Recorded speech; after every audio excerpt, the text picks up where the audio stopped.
Shalom Aleihim. Bapak Yahweh memberkati saudara sekalian. Malam hari ini saya akan menyampaikan satu materi berkenaan dengan pertanyaan dari seseorang. Pertanyaannya sederhana, namun menjawabnya tidak sesederhana pertanyaannya. Pertanyaannya demikian, saudara-saudara. Pak, tolong ajarkan saya berdoa yang benar itu seperti apa. Saya tidak pandai menyusun kata-kata yang baik. Apakah salah waktunya atau salah tempatnya? Saya mohon maaf merepotkan Bapak berkali-kali, saya minta didoakan. Nah, pertanyaannya seperti itu, saudara-saudara. Oleh karena itu, saya akan coba untuk menjawab. Saya sampaikan pelan-pelan. Saya berharap saudara bisa memahami. Karena barangkali ada juga di antara kita yang hadir di tempat ini, maupun yang ada di rumah, juga menanyakan sebuah pertanyaan yang sama. Bagaimana sih sebetulnya doa itu? Saudaraku yang terkasih, perlu kita pertanyakan terlebih dahulu, apa sebetulnya doa itu? Kalau saya bertanya balik, apa sih sebetulnya doa itu? Maka jawabannya bervariasi. Ada yang berkata doa itu minta sesuatu. Ada juga yang mengatakan doa itu komunikasi dengan Tuhan. Ada juga yang mengatakan doa itu adalah berdiam diri merasakan hadirat Tuhan. Ada juga yang mengatakan memasrahkan hidup. Dari semua apa yang saya sebut tadi, saudara-saudara, kira-kira paling banyak orang melakukan yang mana? Yang meminta, betul. Ya, kebanyakan orang meminta. Tapi sebetulnya doa itu adalah berkomunikasi dengan Tuhan. Lalu berkomunikasi yang seperti apa? Nah, ini yang akan saya sampaikan. Minta itu tidak salah, saudara-saudara, karena Tuhan sendiri yang menyuruh. Nah, ini saya perlu luruskan sehingga tidak ada lagi orang yang berdoa meminta tolong saya mendoakan. Misalnya ada kesulitan ekonomi, saya disuruh mendoakan, saya doakan. Tapi kemudian 1 bulan lagi dia minta tolong lagi, Pak tolong saya didoakan. Doa yang mana? Nah, yang kemarin itu, ya. Saya bilang, loh kan saya sudah doain. Doa lagi Pak supaya mantap katanya. Ya sudah, namanya disuruh doa, ya apa susahnya saya berdoa. Kemudian nanti beberapa hari kemudian dia memberitahu lagi, Pak tolong doakan. Doa yang mana ya? Yang mana lagi? Ada problem? Ya enggak yang kemarin. Jadi enggak selesai-selesai, saudara. Nah, ini yang perlu saya luruskan sehingga saudara itu bisa memiliki doa yang efektif. Memang doa permintaan itu tidak salah. Karena di dalam kitab Matius atau Matius 7 ayat 7 dikatakan, mintalah dan itu akan diberikan kepadamu. Carilah dan kamu akan mendapatkan, ketuklah dan itu akan dibukakan bagimu. Di dalam permintaan itu ada 3 format di sini, saudara. Meminta, mencari, dan mengetuk. Meminta, tentu kita meminta kepada Tuhan. Mencari, tentu ini dalam dunia fisik, saudara. Apa yang kita cari? Ya yang kita minta itu. Dan kita pasti akan mendapat ketika kita mengetuk. Mengetuk itu bisa saja mengetuk pintu hati, bisa saja mengetuk segala sesuatu. Nah, saya akan tunjukkan juga, saudara-saudara, di dalam pertanyaan tadi, kenapa saat saudara minta kok belum mendapat? Bahkan cenderung seolah-olah tidak dikabulkan. Makanya berkali-kali saya minta didoakan. Nah, untuk itu saya akan bacakan di dalam kitab Markus 11 ayat 24. Ayat yang sangat terkenal, dikatakan oleh sebab itu aku berkata kepadamu, apa saja yang kamu minta dengan berdoa, percayalah bahwa kamu menerimanya, maka itu akan terjadi padamu. Saudara tolong perhatikan ya kalimat ini ya. Di sana dikatakan segala apa saja yang kamu minta. Yang dimaksud segala itu yang mana ya saudara? Ya apa saja. Apakah kebutuhanmu? Apakah keinginanmu? Apa saja. Dan kita meminta tentu kepada Tuhan, karena di sana dikatakan meminta dengan berdoa. Nah ini makanya permintaan dan doa itu dipisah, saudara. Berdoa itulah yang disebut dengan komunikasi dengan Tuhan. Nah di sana dikatakan percayalah bahwa kamu telah menerimanya. Nah ini percaya enggak? Kalau kita minta didoakan berkali-kali dengan doa yang sama, maka berarti doa kita yang pertama tidak kita percayai. Ya. Coba Bapak Ibu, saya akan bacakan lagi di kitab Matius pasal 6 ayat 7 sampai 8. Dan ketika berdoa janganlah bertele-tele seperti bangsa-bangsa lain, karena mereka menyangka bahwa dengan banyaknya kata-kata mereka akan didengar. Jadi Tuhan itu butuh kata-kata yang banyak sekali, kalimatnya yang rapi sekali, baru didengar. Tidak, saudara. Inilah kesalahan pengajaran. Doa yang berkenan, doa yang didengar itu yang kata-katanya tersusun rapi,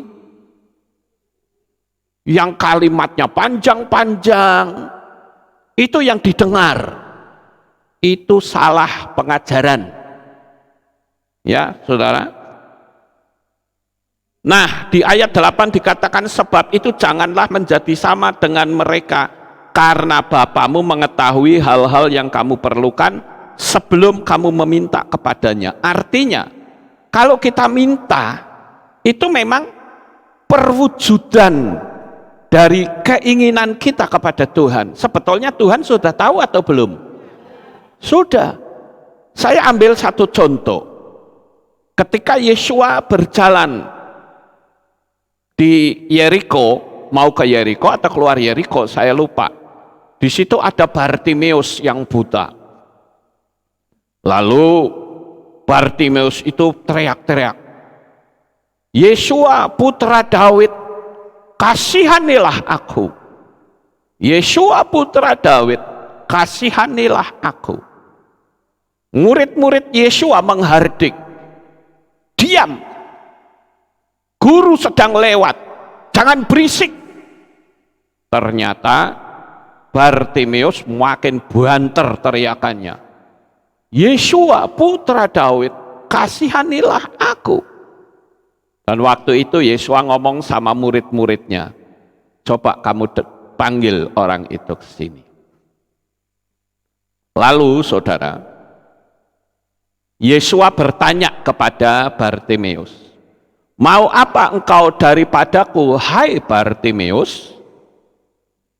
Saudara, kita kan tahu Tuhan itu maha mengetahui, betul nggak? Lah kok tanya? Pernah nggak saudara mikir di situ? Kenapa Yesua tanya kepada Bartimeus, hai Bartimeus, apa yang aku bisa lakukan untukmu? Karena Tuhan menghendaki, sekalipun dia sudah mengetahui keinginannya Bartimeus, tapi Tuhan ingin Bartimeus itu mengutarakan keinginannya kepada Tuhan. Sama seperti kita. Tuhan tentu sudah mengetahui apa yang kita butuhkan, bukan? Tetapi dia butuh kita mengutarakannya kepada Tuhan. Artinya Tuhan itu senang berkomunikasi dengan kita. Jadi Bapak Ibu Saudara, sebenarnya bukan tidak dikabulkan, tapi saudara harus tahu akan hukum sistemiknya Bapa Yahweh. Jadi saya memberitahu kepada orang yang bertanya kepada saya katakan bahwa doa itu enggak ada formatnya. Ya, doa itu tidak ada formatnya, tidak ada aturannya. Susunannya harus begini dan begitu, enggak ada, saudara. Saya katakan doa yang didengar itu adalah orang yang menyampaikannya kepada Tuhan dengan segenap hati dalam kondisi mindfulness. Artinya, saudara bisa membayangkan bahwa Tuhan itu sedang berbicara kepada saudara atau saudara sedang berbicara kepadanya seperti saudara bicara kepada orang lain, kepada teman, kepada orang tua.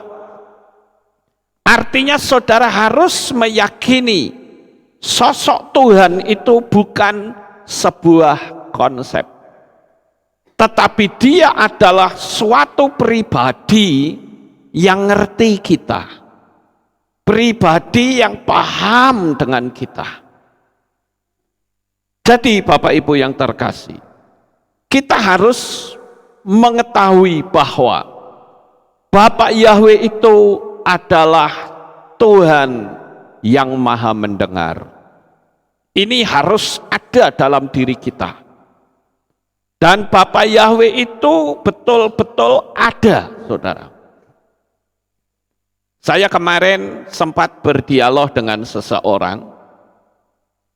Ketika saya menceritakan sesuatu tentang neraka, saya bercerita tentang sorga, orang ini tanya sama saya, Pak, mohon maaf ya Pak, saya mau tanya, sebetulnya neraka itu benar-benar ada atau sebuah cerita?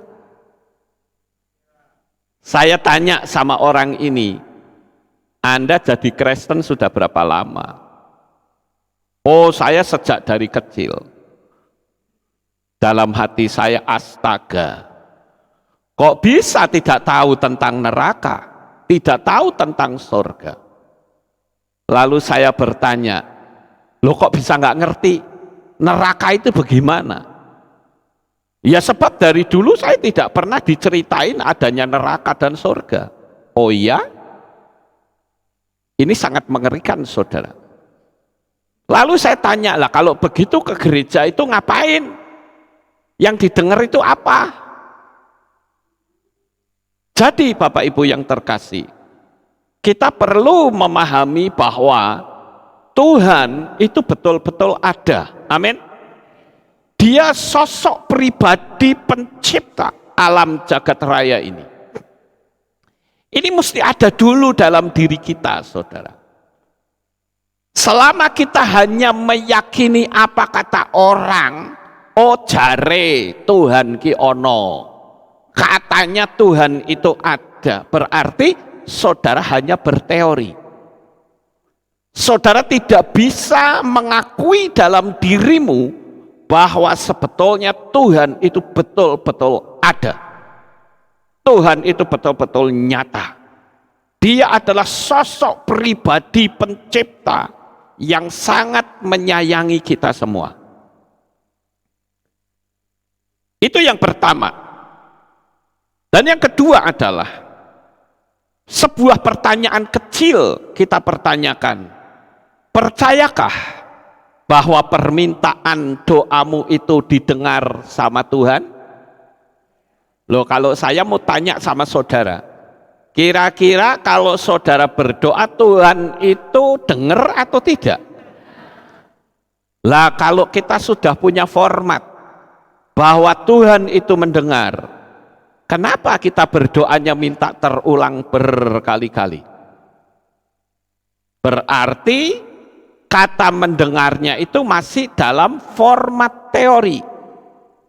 Sampai di sini paham Bapak Ibu? Artinya ketika kita berdoa sekali saja, Bapak Yahweh itu maha mendengar. Jadi jangan sampai seperti orang yang bertanya sama saya berkali-kali. Ini ya pertanyaan seperti ini, dia kan orang sedang, ya saya mungkin agak sedikit maklum ya Bapak Ibu, karena orang ini sedang mengalami kesulitan ekonomi yang parah. Sehingga dia selalu berkata, sakjane Tuhan itu ada atau tidak. Kenapa saya berdoa minta tolong Pak Lukas berkali-kali? Karena doa saya nggak mantep Pak. Loh, ini bukan masalah mantep atau tidak. Tuhan itu kan maha mendengar. Kita percaya atau tidak kalau doa kita didengar sama Tuhan? Ya Bapak Ibu, kalau kita percaya, kita minta lagi, nanti 1 minggu minta lagi, 1 minggu minta lagi. Tuhan itu sakjane meng ngomong, aku ki wis krungu, aku ora budek. Ngerti nggak Bapak Ibu? Saya sudah tahu, saya mendengar dan saya nggak tuli. Itu artinya tadi, itu bahasa Jawa tadi ya. Aku wis ngerti, aku ora budek. Itu bahasa Jawa. Saya sudah ngerti dan saya tidak tuli. Kenapa sampai dia bilang, loh Pak, saya berkali-kali meminta. Lah kok belum ada jawaban? Nah, disinilah yang harus kita pahami tentang konsep hukum sistemiknya Bapak Yahweh yang harus kita pahami. Bagaimana kita bisa mendapatkan apa yang kita minta kalau kita saja tidak mengakui bahwa doa kita bisa didengar oleh Tuhan? Bisa dipahami kalimat saya? Ini kan cukup parah Bapak Ibu ya. Jadi buat sebuah pertanyaan kecil, percayakah permintaan kita itu didengar Tuhan? Kenapa saudara, kalau saudara yakin Tuhan itu mendengar, kok minta-minta terus tiap hari, lalu apakah Tuhan itu tuli? Tentu tidak. Kalau saudara yakin Tuhan mendengar dan meyakini saudara sudah mendapat, kok minta didoakan kembali berulang-ulang, itu artinya saudara tidak meyakini Tuhan mendengar dan tidak meyakini doamu itu powerful. Doa yang powerful itu adalah doa yang keluar dari dasar hati kita. Makanya kadang ada orang bertanya sama saya begini, Pak, tolong tuliskan kalimat doa yang benar itu seperti apa. Saya tidak pernah mau, saudara. Saya katakan, kamu tulis dulu, nanti kalau salah saya perbaiki. Dan rata-rata mereka nulisnya benar, saudara. Jadi kalau gitu, saya hanya berpikir ini karena sebuah unsur psikologi saja. Merasa tidak mantap, merasa tidak yakin, merasa kecil, aku terlalu dosa, terlalu jauh dari Tuhan. Dan saya katakan Tuhan itu maha mengetahui, Tuhan maha mendengar. Sekalipun yang ngomong itu adalah orang yang paling jahat, paling dosa, Tuhan tetap mendengar. Jangan saudara pikir ketika saudara melakukan kejahatan atau dosa besar, ketika engkau berdoa kepada Tuhan, Tuhan itu tidak dengar kalimat saudara. Yang kedengaran Tuhan itu umak-umi mulutnya. Enggak begitu saudara. Ini yang mesti dipahami. Kalau yakin bahwa doa kita itu sudah dikabulkan oleh Tuhan, lalu apa yang kita lakukan? Bersyukur, itu jawaban yang tepat. Bersyukur. Jadi sekali lagi intinya adalah ketika saudara berdoa, misalnya Tuhan berilah saya sebuah rumah. Hari ini berdoa supaya ben saudara lebih mantap mau pakai puasa juga silahkan. Tidak pun juga tidak apa-apa. Tapi kalau saudara mantapnya kudu puasa dulu ya monggo, silahkan saudara puasa saja. Lalu saudara ngomong sama Tuhan. Sebelum ngomong yakini bahwa aku sedang berbicara kepada pemilik Syamaim. Aku sedang berbicara kepada pemilik bumi ini. Tuhan, saya rumahnya kontrak terus. Saya pingin punya rumah sendiri. Saya minta kepadamu ya Tuhan, tolong berkati saya supaya saya bisa punya rumah sendiri.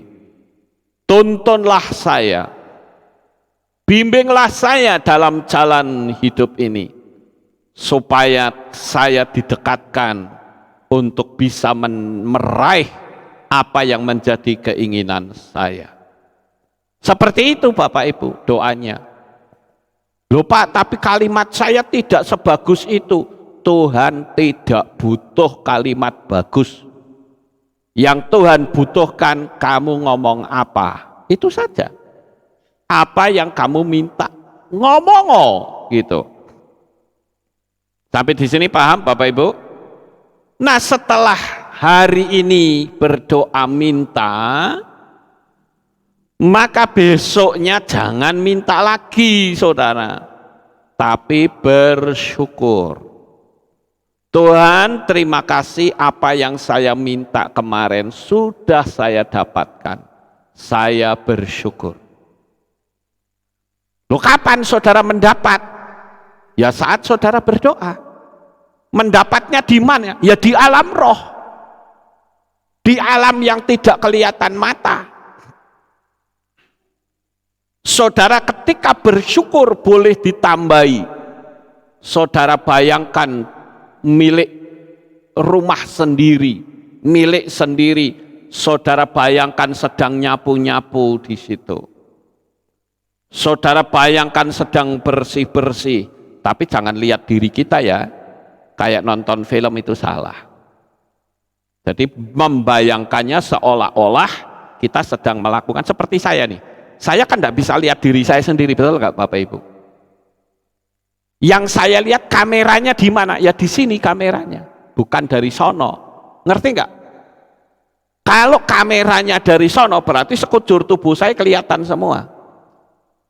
Tapi kameranya di mana? Di sini.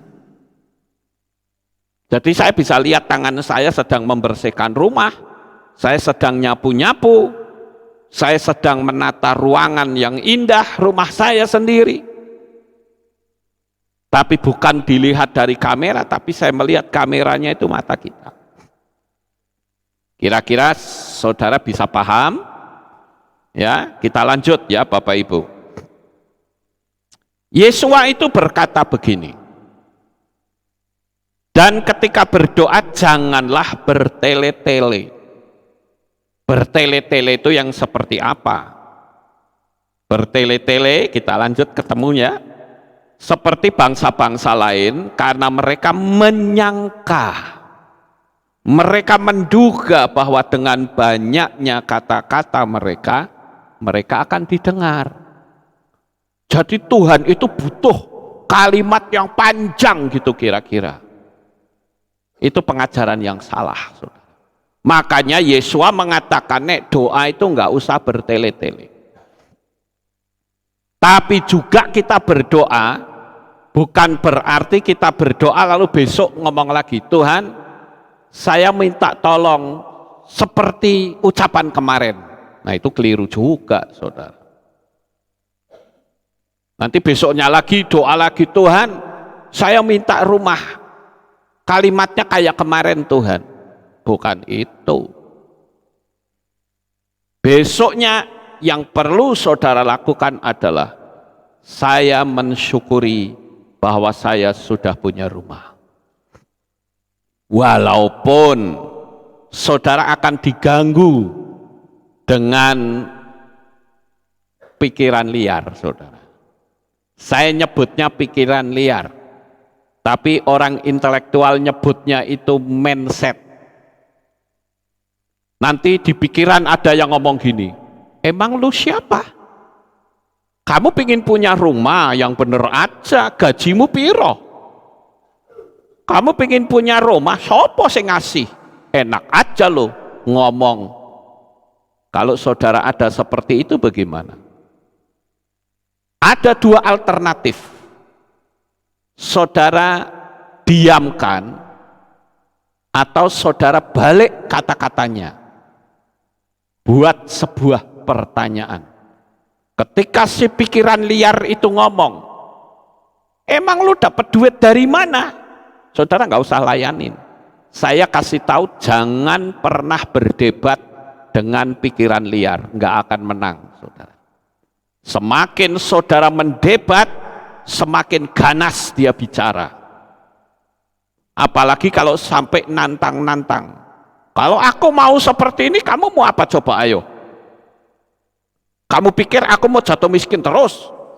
Jangan seperti itu. Diamkan saja. Biarkan pikiran liar itu ngoceh semaunya sendiri. Nanti saudara bisa berkata begini, kenapa ya kok saya bisa punya rumah yang besar? Kenapa ya saya bisa nikmati kekayaan? Kenapa ya hidup saya sangat sejahtera? Nah nanti pikiran liar yang tadinya suka menghina, suka melecehkan saudara, nanti pikiran liar itu akan menjawab pertanyaan. Dia akan berkata begini, ya memang kamu orangnya ramah sih ya, pantas kalau kamu punya rumah bagus. Kamu kenalannya sama orang-orang kaya sih. Jadinya ya seperti itu. Kamu orangnya hebat, pinter. Jadi akhirnya pikiran liar itu diem, saudara. Tetapi kebanyakan orang setelah dia berdoa, khususnya pada waktu dia ingin punya rumah, atau kesulitan ekonomi, doanya sama Tuhan tapi pikirannya ke manusia, itu enggak jadi, saudara. Saudara berdoa, saya percaya saya punya rumah, tapi secara diam-diam pikiran kita itu berharap sama manusia. Kok enggak ada yang ngasih duit sama saya ya? Kok nggak ada orang yang kasih rumah sama saya ya? Itu bukan urusan kita, saudara. Apalagi kalau sampai kita menghakimi orang lain. Katanya orang-orang percaya Bapak Yahweh itu penuh kasih. Kok saya butuh, tidak ada yang tolongin saya. Saya mengalami kesulitan seorang diri. Di mana dong kasihnya? Nah, ini artinya menghakimi orang lain. Pikirannya tertuju kepada Tuhan, tapi sebetulnya pikiran yang sama, dia sedang menghakimi orang lain. Bisa enggak kira-kira kita berpikir bahwa tiap-tiap manusia itu punya kesulitannya sendiri-sendiri? Bisa kan, saudara? Jadi kalau kita memahami bahwa tiap-tiap manusia itu punya kesulitannya sendiri-sendiri, jangan pernah kita bergantung kepada mereka. Kalau mereka tidak ngasih, kita jadi benci, kita jadi apatis, kita jadi marah, lalu yang disalahkan Tuhan. Ini sebetulnya adalah pemahaman yang keliru. Dan orang-orang yang tipe seperti ini akan mudah menjual Tuhan. Asal ada duit, asal ada yang bisa kasih, pindah agama juga nggak apa-apa. Ini orang yang sebetulnya imannya sangat tipis sekali. Berapa banyak orang yang menjual Tuhan, orang yang sudah mengerti, memahami akan Tuhan yang benar, dia rela tinggalkan demi kekayaan, dia tinggalkan demi uang. Apalagi kalau orang salah menerjemahkan ayat. Di dalam kitab Mislei ada satu ayat yang mengatakan, janganlah berusaha menjadi kaya. Oh, tuh kan ayatnya bilang nggak boleh berusaha jadi kaya. Oleh karena itu tidak salah dong kalau kita nyanyi, biar saya miskin di sini tapi kaya di sorga. Kan cocok dengan ayat itu. Saya katakan itu salah penafsiran. Kenapa di ayat itu dikatakan janganlah engkau berusaha untuk menjadi kaya? Karena kita sudah kaya. Ngerti nggak Bapak Ibu? Ya kalau kita sudah kaya, ngapain kita berusaha untuk jadi kaya? Gitu loh. Jadi pemahaman-pemahaman yang seperti inilah yang harus kita pahami.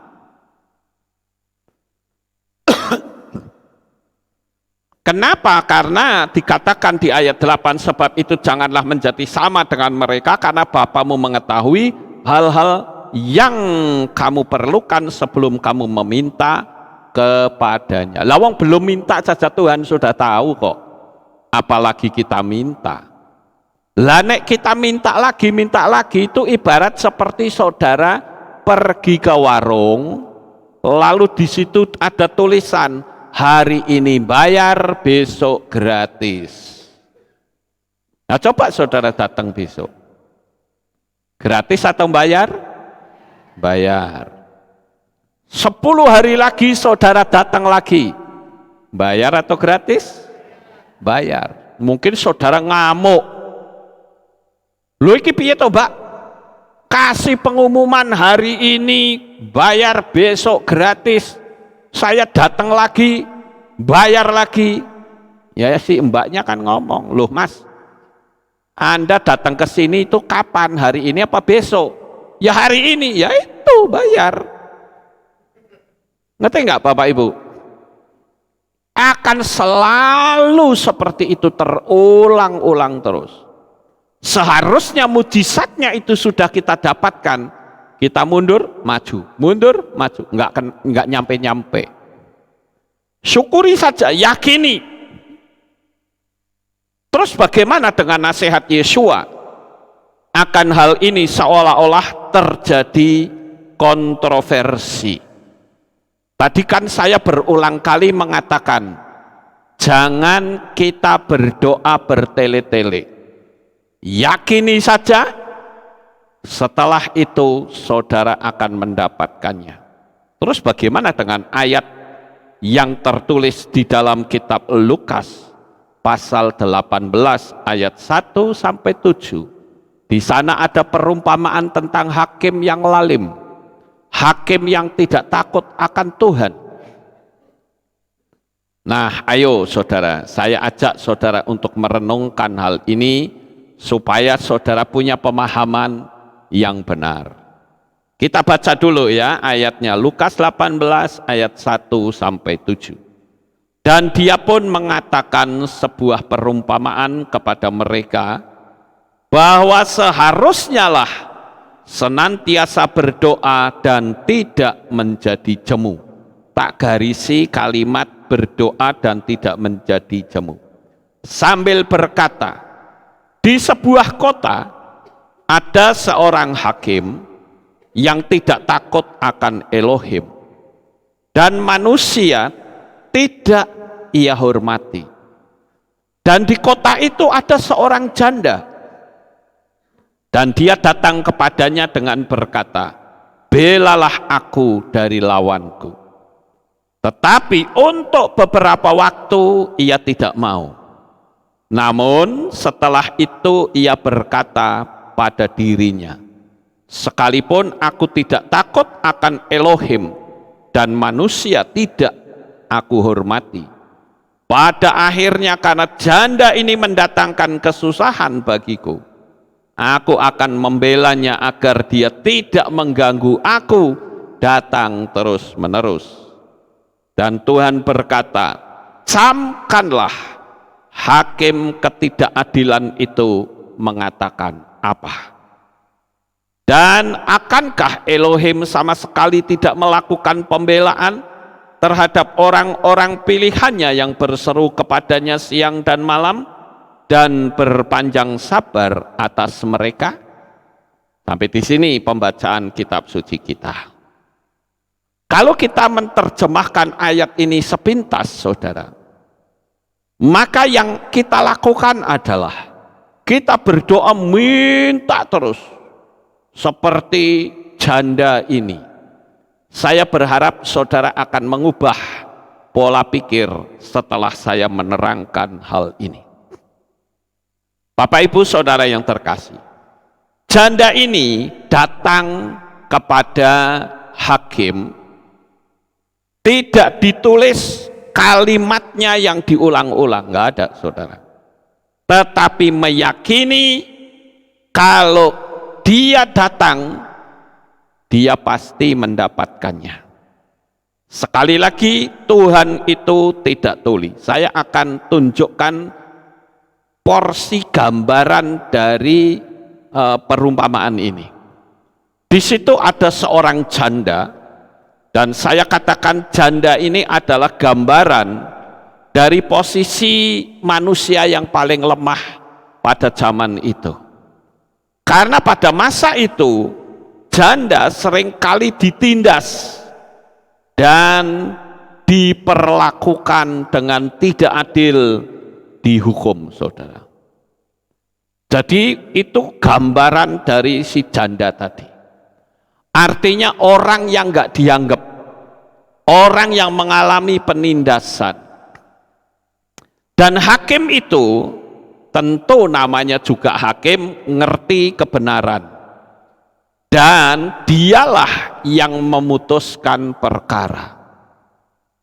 Janda ini benar atau salah, itu penentunya adalah hakim. Sekarang saudara perhatikan kalimat dari janda ini. Belalah hakku terhadap lawanku. Perhatikan sekali lagi, belalah hakku terhadap lawanku. Janda ini tidak sedang berurusan dengan konflik pada seseorang dan menuntut pembalasan, tetapi yang dia inginkan adalah keadilan atas perkaranya. Bisa saja janda ini sedang menghadapi masalah keuangan.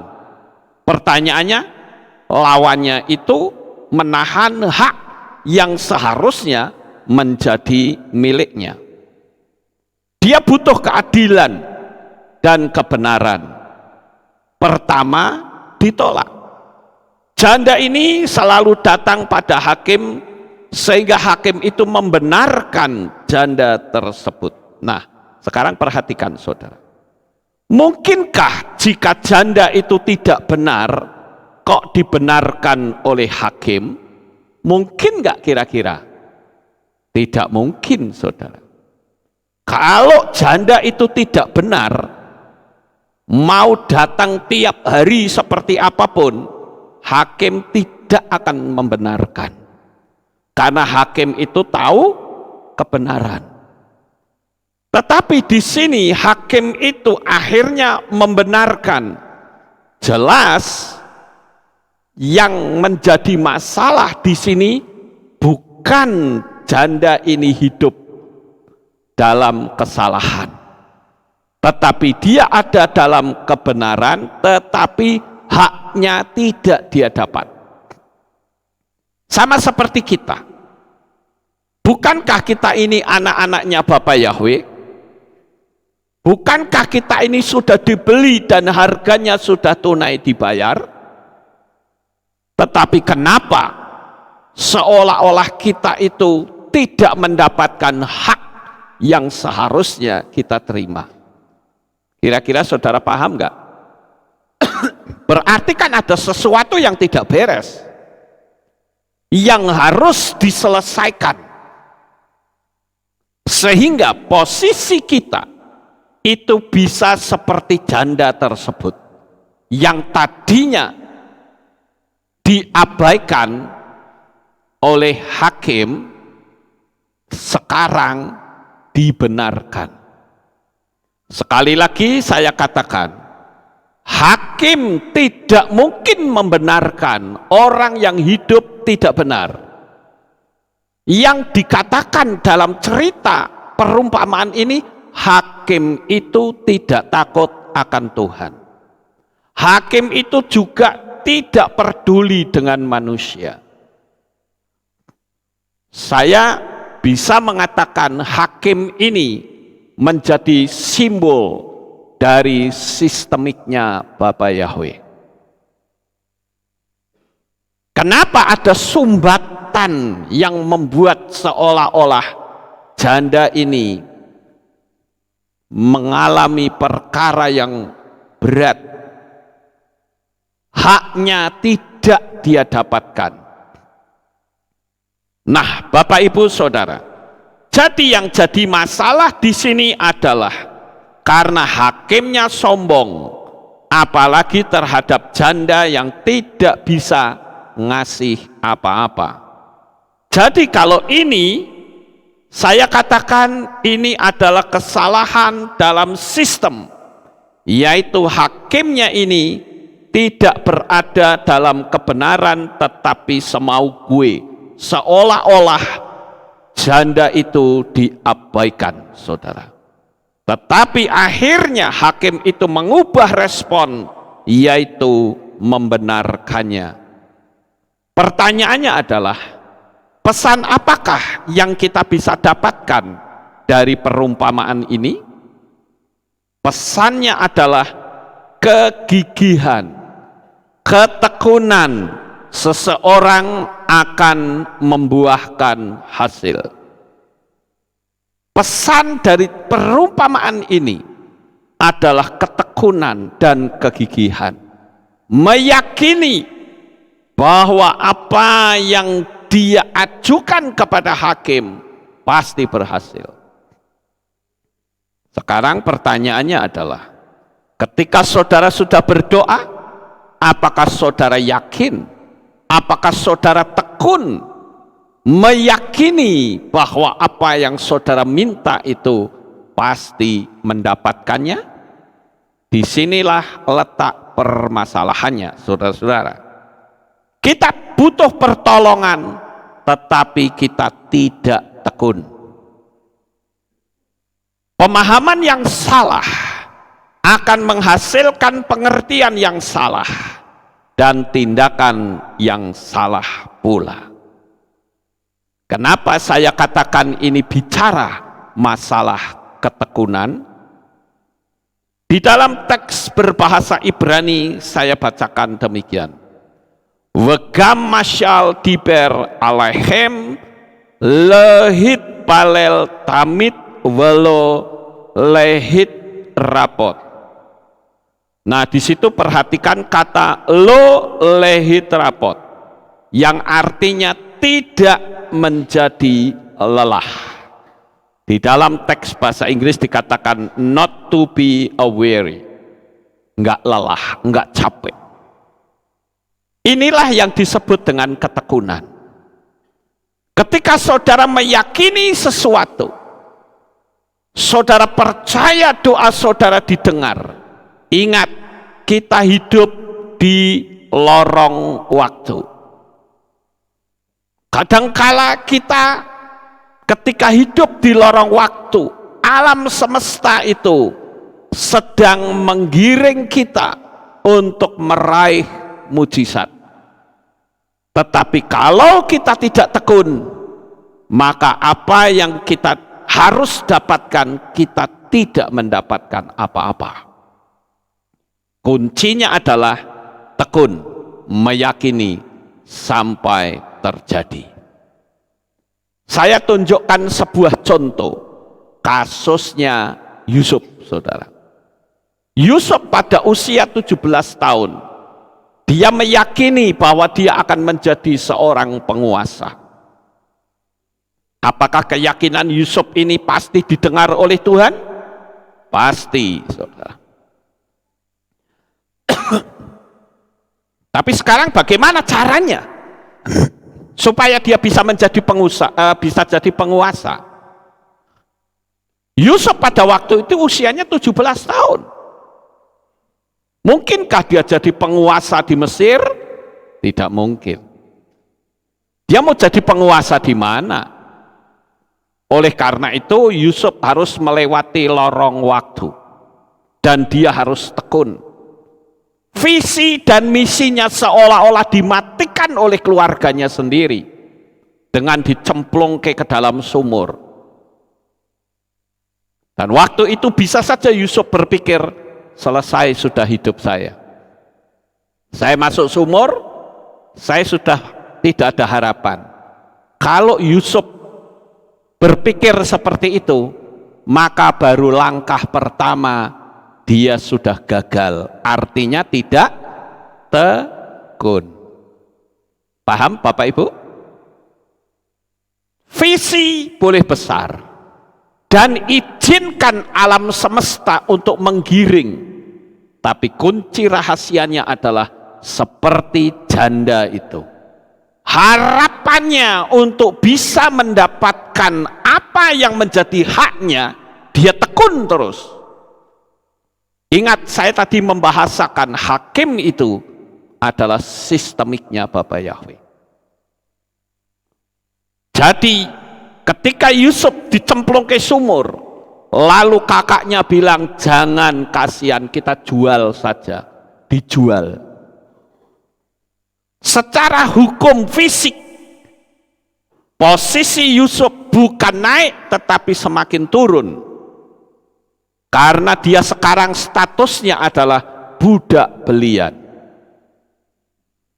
Tetapi orang yang paham dunia alam supranatural, dia akan ngerti bahwa disitulah Yusuf sedang digiring untuk meraih kesuksesan atas ucapannya sendiri.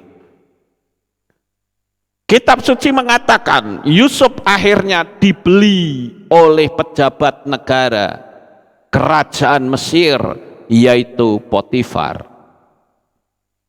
Kalau saudara ikutin alur ceritanya, ini kan sebetulnya Tuhan giring Yusuf untuk meraih mujizat. Betul nggak saudara? Digiring ke situ. Dan di situ ternyata dicintai oleh si tante Potifar. Si tante Potifar ini mencintai. Karena kitab suci mengatakan Yusuf ini wajahnya kemerah-merahan, ganteng, saudara.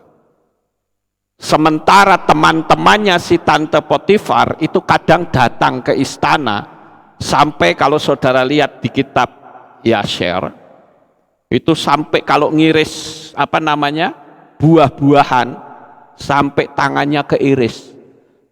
Saking kagumnya melihat wajah Yusuf yang ganteng dan gagah itu, sehingga saya meyakini teman-temannya Potifar pasti mempergunjingkan Yusuf. Wow, ganteng amat ini, artis Korea kalah ini. Tentu saja istri Potifar pada waktu itu bisa saja berpikir, waduh cilaka ini, teman-teman saya kok seneng sama Yusuf juga, wah gawat ini, karena aku juga suka sama Yusuf. Lalu Yusuf didatangilah oleh Potifar. Yusuf dirayu-rayu setiap hari. Dan Yusuf ternyata tidak mau, saudara. Pikiran tertuju terus kepada kesuksesannya. Saya yakin itu, saudara. Lalu istri Potifar jengkel sehingga Yusuf mau diperkosa. Dan ketika mau diperkosa, Yusuf melepaskan jubahnya. Istri Potifar jengkel sehingga langsung menuduh, orang Ibrani, orang yang menjadi budak belian kita mau memperkosa aku. Lah Yusuf difitnah mau memperkosa si tante Potifar, saudara. Sehingga Yusuf dijebloskan ke dalam penjara. Dan saya yakin pikiran Yusuf tetap tertuju kepada kesuksesannya sendiri. Sehingga ketika di dalam penjara pun kitab suci mengatakan Yusuf disayang oleh sipir penjara. Dan di situ akhirnya Tuhan izinkan ada dua pejabat negara, pejabat kerajaan yang masuk penjara, yaitu juru minuman dan juru roti. Dan di situ mereka berdua mendapatkan mimpi. Dan akhirnya Yusuflah yang menerangkan mimpinya. Dan apa yang Yusuf katakan, yang satu digantung dan yang satu dinaikkan pangkatnya, betul-betul terjadi, saudara.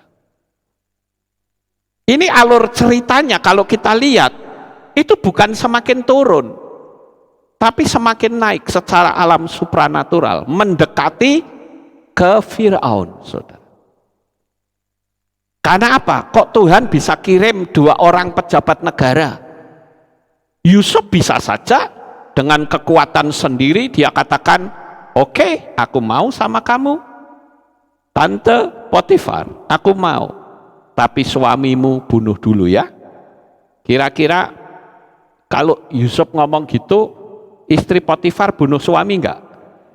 Iya, kapan lagi dapat ganteng, udah gitu masih perjaka tulen, kapan lagi, betul enggak Bapak Ibu?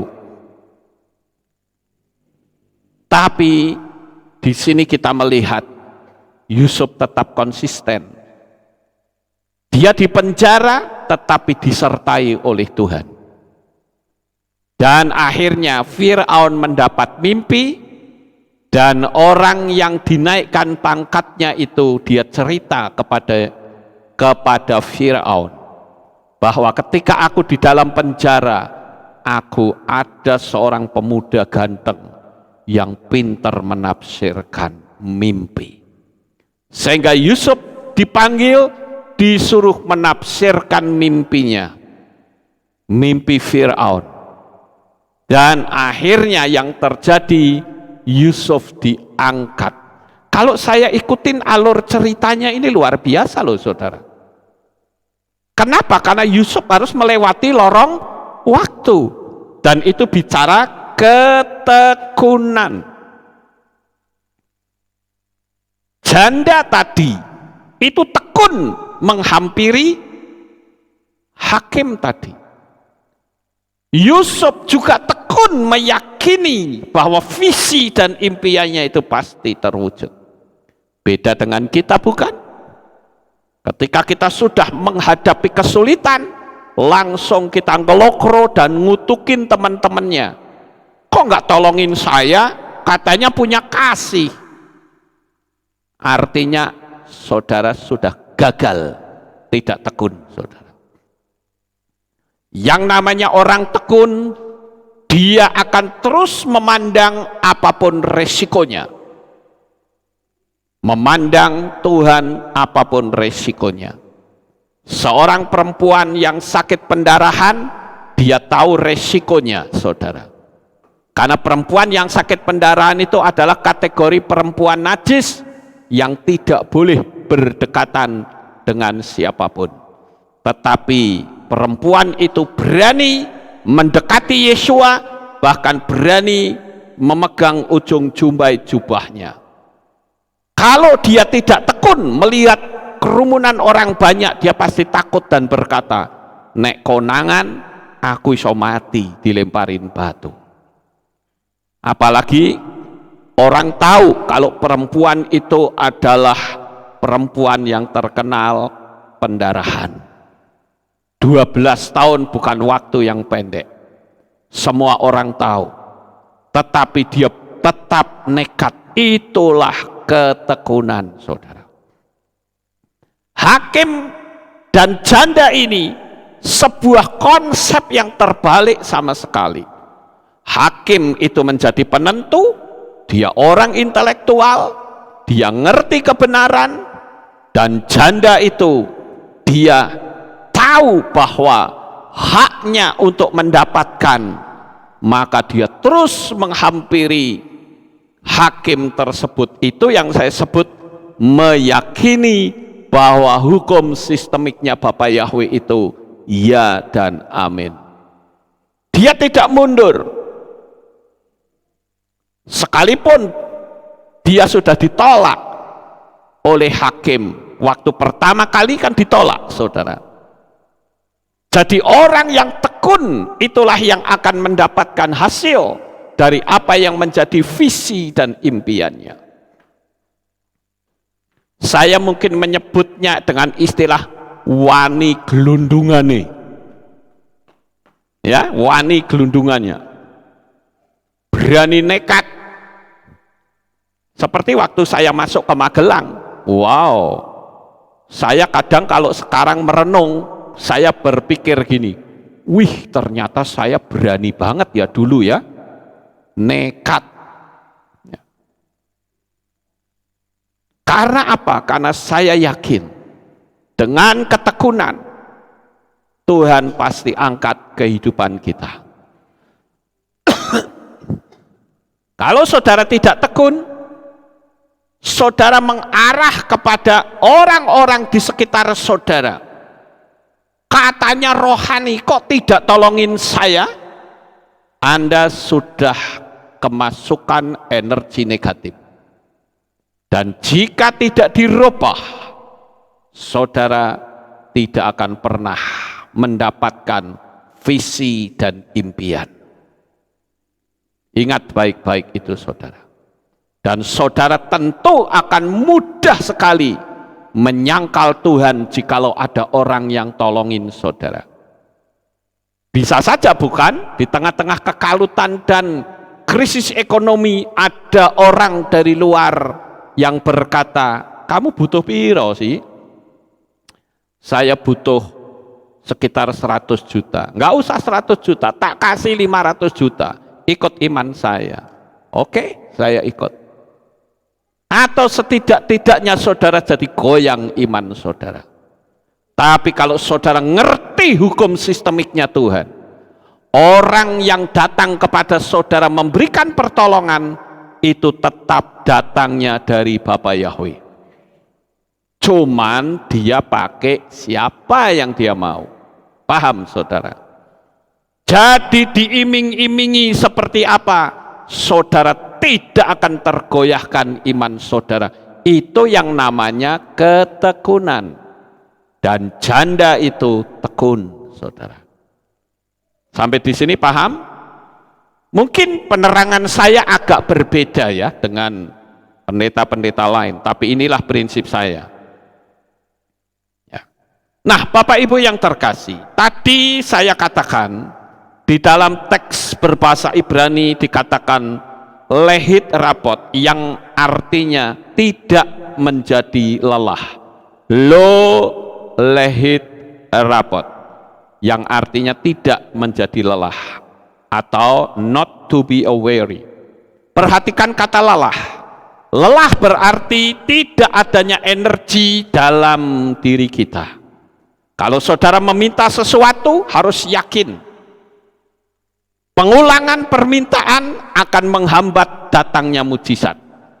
Jadi maksud dari tidak menjadi lelah, artinya terus meyakini, membayangkan apa yang menjadi misi visi kita benar-benar terwujud, sampai hakim itu benar-benar menyerah. Perhatikan ucapan Yeshua di dalam Lukas 18 ayat 6. Dan Tuhan berkata, camkanlah, hakim ketidakadilan itu mengatakan apa? Ini Yeshua yang ngomong ya, disuruh memperhatikan ucapannya hakim. Coba kita lihat, hakim ini ngomong apa sih? Kita baca di ayat 4 dan 5 pasal 18 kitab Lukas. Tetapi untuk beberapa waktu dia tidak mau. Namun setelah itu ia berkata pada dirinya, sekalipun aku tidak takut akan Elohim dan manusia tidak kuhormati. Pada akhirnya karena janda ini mendatangkan kesusahan bagiku, aku akan membelanya agar dia tidak mengganggu aku dengan datang terus-menerus. Ini adalah ketekunan. Betapa banyaknya orang yang ikut Tuhan tetapi tidak tekun. Tahukah saudara, pada saat kita berada pada posisi yang sangat berat, sebetulnya inilah posisi yang menentukan kita lanjut atau gugur. Kebanyakan gugur, saudara. Biasanya orang menyerah karena menggunakan kekuatan sendiri. Tapi pakailah kekuatan Tuhan, jangan malah menyerah lalu menghakimi orang lain. Kenapa tidak mau kasih pertolongan? Jadi pantas saudara tidak mendapat apa-apa karena ketahuan motivasinya bukan kepada Tuhan tetapi kepada manusia. Artinya begini saudara, kalau saudara berdoa kepada Bapa Yahweh, Bapa Yahweh itu bisa pakai siapa saja. Itu urusannya Tuhan, bukan kita yang mengatur. Lalu orang ini kok nggak mau tolongin saya, jahat banget orang itu. Itu artinya ngatur. Paham saudara? Jadi masalah cerita tentang hakim yang tidak adil dengan janda ini sebetulnya adalah hukum sistemiknya Bapa Yahweh. Bukankah setiap orang kalau meminta sesuatu tidak langsung mendapat, tetapi dia tekun akhirnya mendapat? Ya toh, kan sama kasusnya saudara. Cuman di situ diumpamakan dengan hakim dan janda. Saya yakin saudara bisa memahami hal ini. Saudara pingin apa? Ngomong, lalu tekun. Apa yang saudara yakini pasti terjadi, maka dengan berjalannya waktu saudara akan mendapatkan apa yang saudara inginkan. Jadi ini bicara tentang sistemik sebetulnya saudara. Kenapa kita kadangkala menyerah? Kenapa begitu banyak orang yang menjual Tuhan? Kenapa banyak orang berdoa lalu dia mundur dari Tuhan? Karena dia tidak meyakini bahwa doanya itu didengar oleh Tuhan. Tapi malam hari ini saya percaya ketika kita meyakini dengan sungguh-sungguh, tekun, sama seperti perempuan yang sakit pendarahan juga tekun sekalipun dia tahu resikonya. Sakai atau Sakius yang ingin menemui Yeshua mendapatkan hambatan, dia tekun, dia cari akal, dia naik ke atas pohon, dan akhirnya apa yang dia inginkan terjadi, bahkan lebih dari apa yang bisa dia pikirkan. Sakai atau Sakius hanya ingin nonton Yeshua, tetapi ketekunannya membuat Sakai didatangi rumahnya oleh Yeshua. Jadi saya katakan ketekunan itu akan menghasilkan lebih dari apa yang bisa saudara pikirkan. Saudara mengharapkan sesuatu, ketika saudara ada dalam ketekunan, saudara akan mendapatkan lebih dari apa yang menjadi keinginan kita. Mungkin saudara berkata, ya Tuhan, yang penting aku dapat rumah lah. Rumah ya tipe 31 nggak apa-apa. Tapi bisa saja ketekunan saudara, saudara bisa mendapatkan tanah 1000 meter. Tidak ada perkara yang mustahil. Kuncinya adalah ketekunan. Janda ini tekun, dan hakim yang adalah hukum sistemiknya Bapak Yahweh, dia menyerah. Sampai di sini paham Bapak Ibu? Apalagi janda itu dalam kebenaran. Janda itu posisinya benar loh, cuman dia terhalang haknya saja. Makanya dia terus menggebu-gebu. Itu artinya apa? Meyakini terus bahwa apa yang dia percayai itu terjadi. Janda itu bisa membayangkan kemenangan yang dia peroleh. Kita pun juga begitu. Kita bisa membayangkan apa yang kita inginkan itu pasti terjadi. Dan bahkan kita berkata sudah terjadi. Saya katakan sekali lagi, Bapak Yahweh sekali-kali tidak akan pernah mempermalukan saudara. Selama saudara berani tekun, terjadilah dalam hidup saudara. Sukses besar untuk saudara. Bapak Yahweh memberkati. Haleluya. Kita tunduk kepala, kita berdoa. Terima kasih Bapak Yahweh. Kami telah menyelesaikan pemberitaan firman-Mu.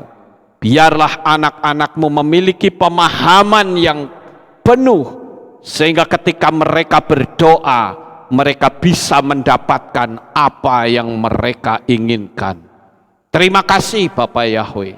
Meteraikan firman ini di dalam hati anak-anak-Mu, dan percayalah bahwa mereka mendapatkannya. Di dalam nama Adonai Yeshua HaMashiach kami berdoa. Amin. Haleluya. Kita akan dengar pengumuman. Shalom. Berjumpa kembali dalam Aleph Tau Update News. Berikut kami sampaikan pengumuman untuk minggu ini. Telah tersedia kalender kehilat kita tahun 2023. Bagi jemaat yang ingin memiliki, dapat menghubungi kantor kehilat. Demikian pengumuman untuk minggu ini. Sukses besar bagi saudara. Bapak Yahweh memberkati. Amin. Itulah pengumumannya. Kita akan akhiri kebaktian kita. Saya mengundang jemaat Tuhan kita bangkit berdiri, kita tutup dalam doa. Terima kasih Bapak Yahweh, selesai sudah ibadah kami.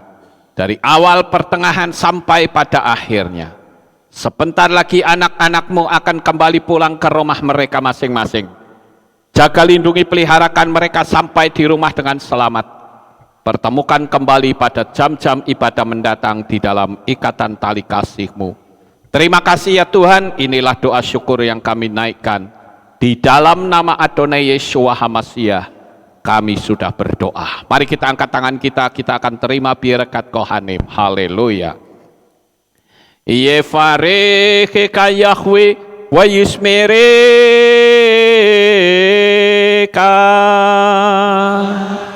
Amen. Ken yehi rotso. Yair Yahweh panau eleka. Wihuneka.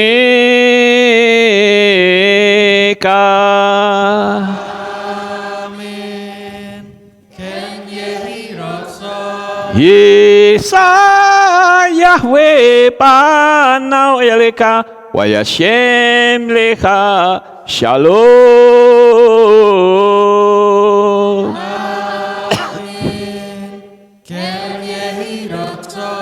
Baruk atapair ufaruk atabesadeh. Engkau akan diberkati di kota dan engkau akan diberkati di ladang. Amin. Baruk peripit nih kau friat mat kau frifahim teka syekar ala peka wa esterot soneka. Diberkatilah buah kandunganmu, diberkati hasil bumimu, diberkati hasil ternakmu, anak-anak lembumu dan anak-anak dombamu. Amin. Baruk tanah kaum syartika, diberkatilah bakulmu dan tempat adonanmu. Amin. Baruk ata boboy kau faruk ata besetika, dan kau akan diberkati pada waktu engkau masuk, dan engkau akan diberkati pada waktu engkau keluar. Amin. Baruk ata Yahweh Elohenu melek haolam, besem Yeshua Hamasya Ruach HaKodes kile olam faed. Kami sudah berdoa dan mengucap syukur. Haleluya. Amin. Haleluya.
Selamat pulang, Bapak Yahweh memberkati.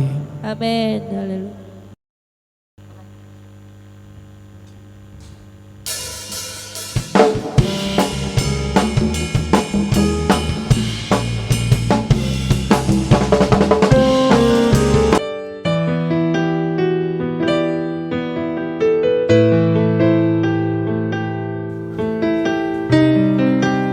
Segala pujian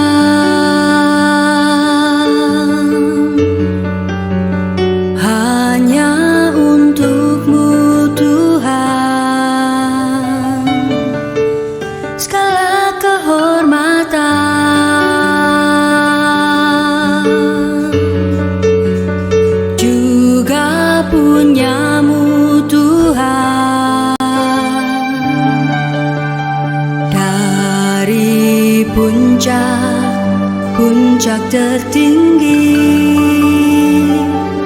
sampai lembah terlandai,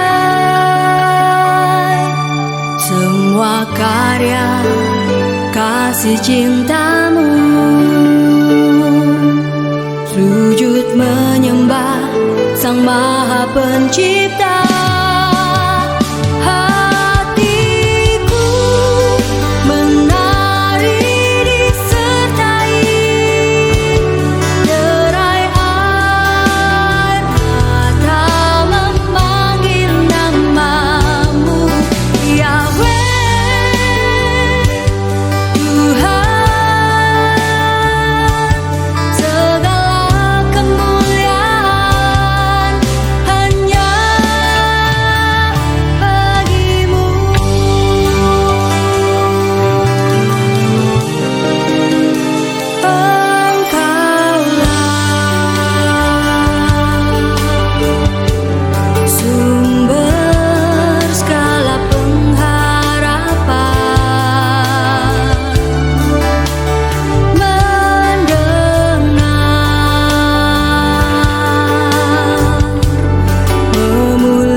Menjadi bahagia.